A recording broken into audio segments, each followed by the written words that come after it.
Okay, so I hope you're ready to learn about this concept called federalism. I hope you're ready for an out-of-date Seinfeld reference right off the top. And I hope you're not too hungry because we're going to talk about cake a lot in this video. So if you are hungry, maybe pause, grab a snack, and come back. Why do we need to learn about federalism? It is one of the main principles of the U.S. Constitution. And if you are watching the Principles of the Constitution playlist of our videos, you've heard that probably at the top of all those videos. But this is one of those core principles that you need to understand, and it's one of the trickier ones, so really focus in, okay? First, we're going to start with a confusing vocab moment. In your lesson pages and in our lessons and on tests, you're going to see the word national government, you're going to see the federal government, sometimes they may even refer to the central government. Those all equal the same thing for our class, okay? So the federal government is the national government. So what is federalism? It is a system where we divided up power between the central government and then regional governments. So in our country, we have a federal government at the top, that is our national government. And then there are state governments, like in Ohio, we have our own state of Ohio government. And then there are local levels of government, like cities have governments and counties might have government officials. And so those are the different levels we're talking about. And there's our piece of cake that I warned you. Federalism is a way to kind of help balance out some power by giving different authority to those different levels of government.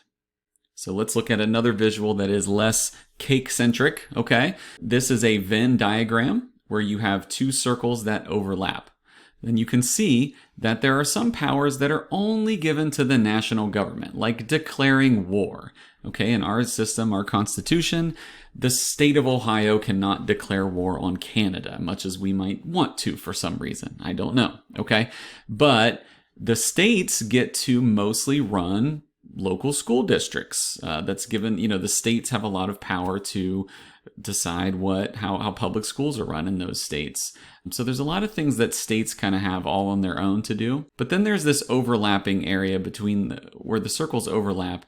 These are things that both national and state governments are able to do. Things like collect taxes, maintain law and order. They might work together to build highways and infrastructure. They can both borrow money. Okay, so those are some things that in the overlap, those are shared powers that both levels of government have. I'm going to pause here to just very quickly try to make it clear the difference between separation of powers, which is a different principle, and federalism. So we have here our national government in blue, our state government along the bottom row in green. Okay, separation of powers is the idea that there's three branches of government. At both of those levels, we have different branches of government that have different powers. That's separation of powers. Federalism divides it the other way. Federalism is just the division between the levels of government. Okay, so hopefully that visual helps a little bit to see the difference. Okay, separation of powers is different branches of government having different powers.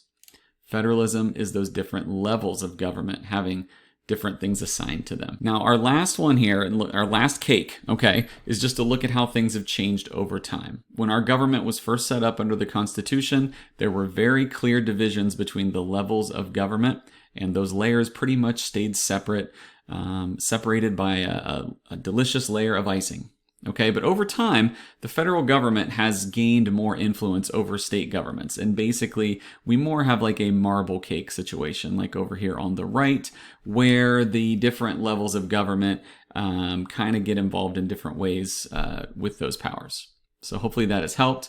Hopefully you're not too hungry. If you have any questions, please let us know.